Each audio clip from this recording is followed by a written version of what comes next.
Hello everyone, आजको यो video चाहिँ एकदम स्पेशल छ। मैले यो भिडियोमा फ्रोजन मोमो बनाएर देखाउँछु भने अचारको पनि रेसिपी देखाएको छु। सुरुमा मैले तेल लिएँ र त्यसमा जिरा राखेँ। त्यसपछि मलाई एकदम पिरो मनपर्छ, त्यसैले मैले टन्नै खुर्सानी राखेको छु र यहाँ मैले टमाटर राखेँ। टमाटर राखेर एकैछिन चलाएपछि मैले यसमा सबै मसला राखिदिन्छु। सुरुमा मैले यहाँ नुन राखेको छु, त्यसपछि मैले सब्जी मसला पनि राखेँ, थोरै धुलो खुर्सानी पनि राखिदिन्छु र यसमा मैले बेसार पनि राखेँ। यति राखिसकेपछि मैले चाहिँ यहाँ लास्टमा मोमो मसला राखिदिन्छु।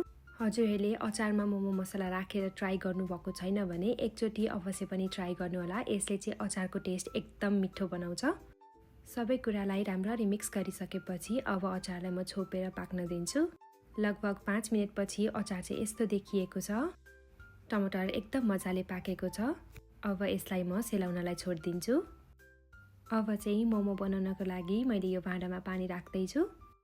त्यसपछि मैले पानीमा कागती राखिदिएँ। यसो गर्दा चाहिँ पानीको कस बस्दैन भाँडामा। यहाँ चाहिँ मैले फ्रोजन मोमो लिएको छु। यो चाहिँ मैले लास्ट टाइम घरमा मोमो बनाउँदाखेरि फ्रोजन गराइराखेको हो। यसरी मोमो फ्रोजन गराइराख्दा चाहिँ खान मन लाग्दा अचार बनाएर एकैछिनमा तयार हुन्छ। अब मैले भाँडामा तेल स्प्रे गरेँ र त्यसपछि मैले यहाँ मोमो एक एक गरी राख्दैछु।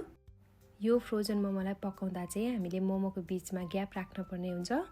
यसरी नै मैले सबै मोमोलाई राखिसकेँ र अघि बसालेको पानी चाहिँ मजाले उम्लिएको छ। हजुरले मोमो राख्नुभन्दा अगाडि पानी चेक गर्नु होला, एकदम मजाले उम्लिएको हुनुपर्छ। त्यसपछि मैले सबै मोमोलाई यसरी राखिदिएको छु। यसलाई चाहिँ नर्मल मोमो पकाउन भन्दा अलि बेसी टाइम लाग्छ। अब अचार पिस्नको लागि मैले यहाँ सुरुमा बदाम लिएँ। हजुरले भटमास, तिल जे मनपर्छ आफूलाई त्यो राख्न सक्नुहुन्छ। त्यसपछि अघि पकाएर सेलाएको टमाटरलाई मैले राखेँ। सबै टमाटर राखिसकेपछि मैले यसलाई मजाले ब्लेन्ड गरिदिन्छु। यसरी हाम्रो मोमोसँग खाने अचार चाहिँ रेडी भएको छ। हजुरले देख्न सक्नुहुन्छ एकदम मिठो र राम्रो देखिएको छ। हजुरले यसमा नुन, पिरो, अमिलो जे थप्नुपर्छ थप्नुहोला। अब चेक गर्दा हाम्रो फ्रोजन मोमो पनि पाकिसकेको छ। हजुरले फ्रेस मोमो पकाउन भन्दा फ्रोजन मोमो पाक्न चाहिँ लगभग 10 मिनट एक्स्ट्रा टाइम लाग्छ। हजुरलाई मोमो कसरी फ्रोजन गर्ने भनेर सिक्न मन छ भने म त्यो पनि भिडियो राख्दिनै छु। अनि आजको भिडियो मन पर्यो भने मलाई लाइक, सेयर एन्ड सब्स्क्राइब गर्न चाहिँ नभुल्नुहोला। Thank you.